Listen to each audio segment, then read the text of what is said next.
Pour ne rater aucune de nos vidéos, n'oubliez pas de vous abonner et d'activer la cloche. Mais pourquoi vous parlez d'affaiblissement de l'opposition?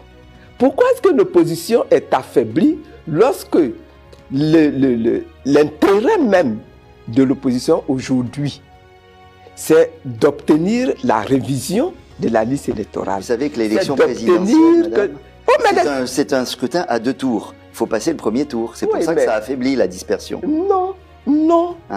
Vous savez, supposons qu'aujourd'hui, l'opposition décide que, bon, mais désormais, on s'en va aux élections avec un seul candidat. Nous allons aux élections avec un seul candidat, avec la situation du système électoral tel qu'il est. Mais nous sommes battus, même si nous n'avons qu'un candidat. Ça, c'est clair. Pourquoi vous dites ça? Mais je dis ça parce que le système actuel, tel qu'il est organisé, la liste électorale aujourd'hui, telle qu'elle est bâtie, elle ne peut pas permettre à un candidat qui n'est pas au pouvoir de gagner les élections. Donc, on a vu au municipal. Nous avons vu au municipal. Oui. Moi, au municipal, nous n'avions pas tellement de candidats, notre parti est tout neuf, etc. Mais même des partis comme le PDCI. Vous voyez un petit peu comment les partis ont été laminés au municipal?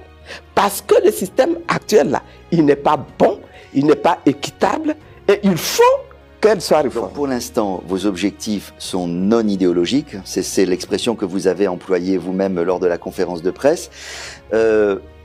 Et ça tourne autour de l'organisation du scrutin. Donc, est-ce qu'on peut rappeler ce que vous demandez? Vous voulez revoir le découpage électoral en 2 mots? Revoir le découpage. Oui, en 2 mots. Ça signifie quoi? Bon, le découpage électoral, c'est quoi?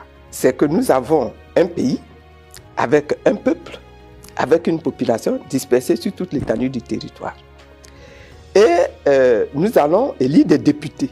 Après le président de la République, nous allons élire des députés. Les députés, là, sont issus des circonscriptions électorales. Et lorsque nous avons des circonscriptions électorales, il faut que ce soit équitable. Il faut que le député qui arrive de, je dis n'importe quelle ville, le député qui arrive de Bondoukou, n'est-ce pas, ait le même poids au niveau des voix que le député qui arrive de Korogo. Qu'il ait le même poids que le député qui arrive en termes de nombre d'électeurs. En termes de nombre d'électeurs. Que le député qui sort d'Aboisseau, etc. D'accord. Et ce n'est pas le cas aujourd'hui.